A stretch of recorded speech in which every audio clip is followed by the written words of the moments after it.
I still owe you the last part of my interview with the CFO of Zepp Health.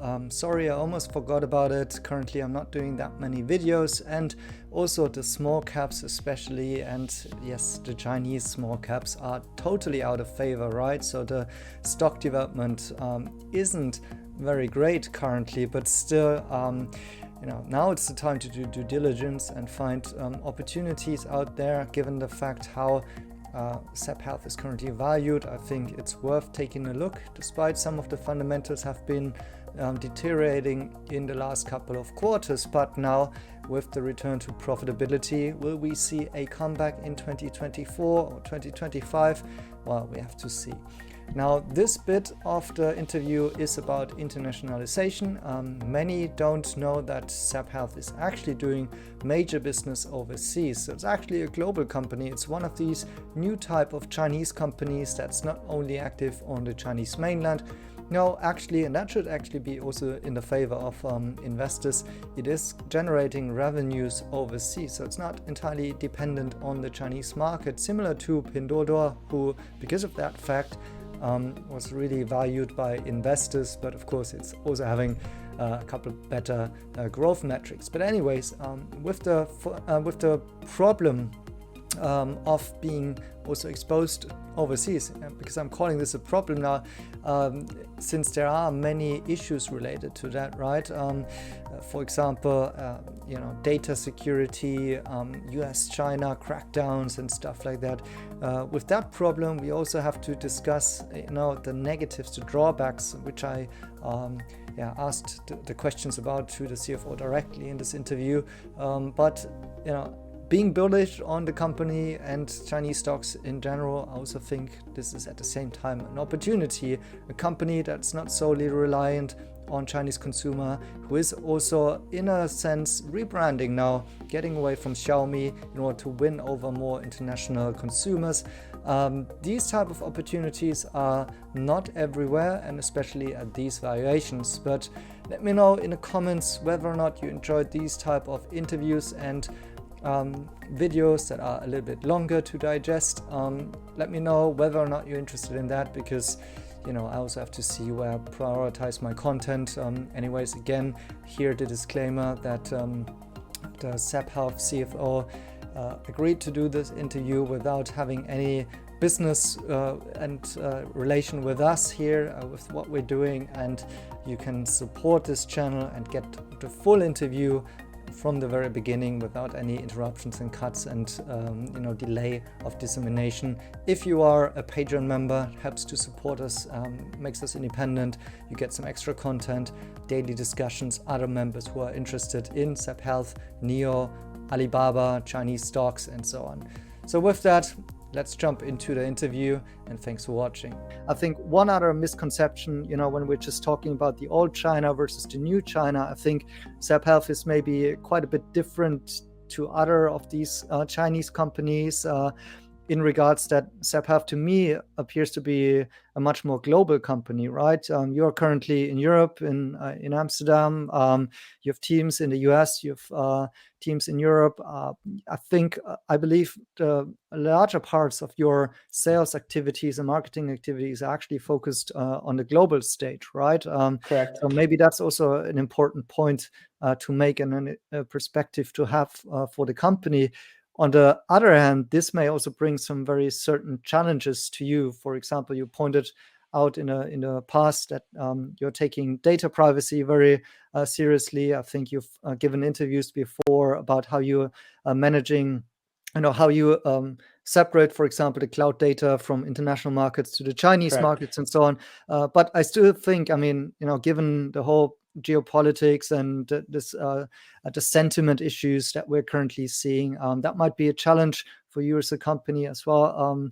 Also, when it comes to possibly unfolding your potential going overseas, also you may face some restrictions there. And I'm just wondering, what's your current position on these challenges, and also maybe some, maybe that's another overhang from an investor's perspective. Could you become a target of, let's say, a crackdown on US-China relations topics, like in the you're producing your own chips or you're having user data. Do you see any concrete issues there that you're tackling actively, or do you think all of this is kind of overblown as a maybe temporary issue that investors are looking at? No, I think the data itself is it's a bigger topic itself, right? Mm-hmm. And even if you look at TikTok, the current Mm. although there's a lot of debates on it, TikTok is still making strides on growth and making profit at everywhere, right? So I think yes, to some extent, that concern probably is a little bit overblown, but we do take data privacy at the core of everything we do. Yeah? So that's why, as you mentioned, from very start of how the company, when the company was founded, we actually look at the core and the infrastructure of our company. So as you said, I mean, easily put, I mean, China business is segregated from the whole of the international business, and then they use different service provider. They use different. They have to be compliant with the local rule and regulations. For example, in Europe, everything has to be HIPAA approved, and it has to be in line with the data privacy laws in Europe, and it has to be stored locally, etc., etc. Now, but don't get me wrong here. The data does not belong to us. The data belongs to the user. Mm-hmm. So every single thing, number one, we're complying with the local rules and the regulations, the highest standard you can find in whatever country. Number two, we don't have access to the data. User has access to the data. We only have the access to the aggregated data, whereby we can see a trend, or we can actually get upon users' approval to Yep. give users better insights on their own health. Now, and as I said, what we're doing is prevention, right? So there's no point, and we're not doing any treatment per se, right? So we're only giving the data for the GPs and doctors to interpret for the users, right? We're not making any diagnosis saying that, yeah, using our devices, you can cure diabetes. No, that's not the claim we're doing. We're providing more tools and sensing capabilities towards the user so that the user can better monitor their own health and well-being, so that they don't easily get sick and get into a more hospitalized type of situation, right? So I think the fundamental of what we're doing is very different versus the other companies and all the fuss around data usage, et cetera, which are going on. Now, I think those discussions probably is more has something to do with the ideologies of the society, that type of thing, right? Because one of the user case for people to have a concern on TikTok is that it can easily sway people's mind from one direction to the other. Now, it's not on whether or not you can sell stuff and sell and give more benefit to the consumer, if you know what I'm saying. Yeah. So I think that's how I see it. All right. And regarding the, let's say, what do you see? How much do you see the company, let's say, in the shooting line when it comes to overall consumer sentiment being negative against, let's say, Chinese goods? We have this whole decoupling narrative, but also maybe from a government perspective, like, do you think Zepp Health could be the target of any sort of sanctions or that sort of thing? So No, I don't think so. I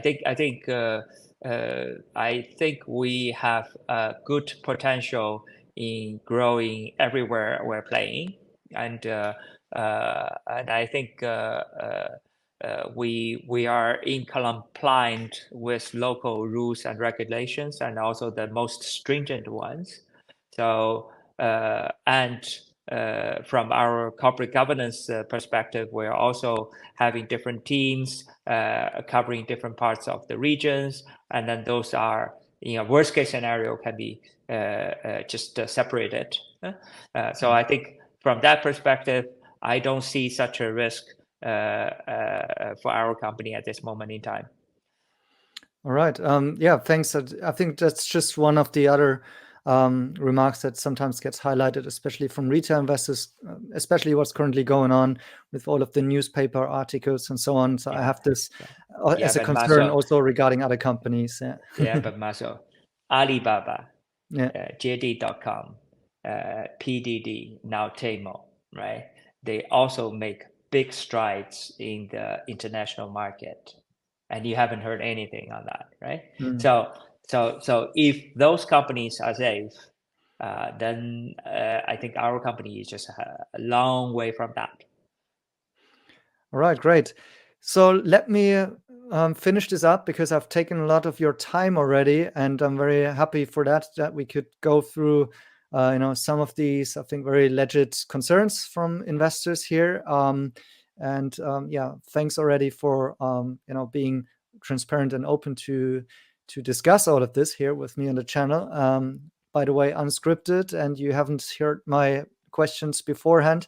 And let me finish off with maybe giving you the opportunity and chance to talk a little bit more about the upcoming products and the recent changes that you've made to the product line, because I personally notice, I've now a couple of iterations and generations of Zepp products, and I'm really noticing that you've taken quite a good leap in terms of quality, I would say, and design has always been I think one of the USPs of Zepp Health. So all of that is, in my point of view, going quite well. But tell us a little bit more of what can we expect? Where do you see yourself, and maybe what's coming in the next couple of months, also in terms of revenue drivers, but also products that should get us excited. Whatever you can talk about at this point in time, of course. So there are a few things on the new product launches which I couldn't say too much on that, but very generally speaking, you know that our products are actually focused on 3 different type of value points and also consumers, right? And then in simple words, the top of the line is a Garmin killer, which we benchmark against Phoenix and the others. And then the middle of the line is basically the Apple Watch and Galaxy Watch killer. And then the bottom of the line is our value segment, which we compete with many other brands as well, but then in the price range of $100 or so, right? I think we're going to make strides in the Garmin killer line in the upcoming month, whereby you will see that the famous and our well-received T-Rex line is going to be refreshed, right? And then in the middle of the line on the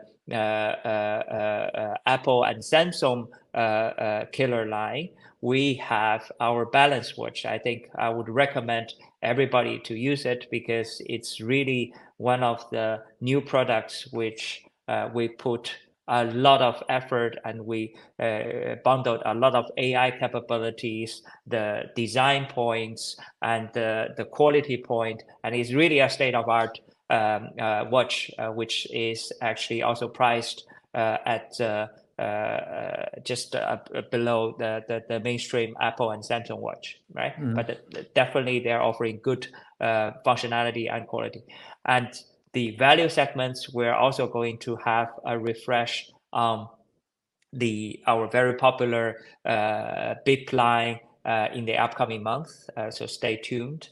And then on top of these 3 new product launches or so, well, as I just alluded to, we have also some other form factors of the wearables, which we believe is going to be helping the users big time, which we're going to be launched in the upcoming months, right?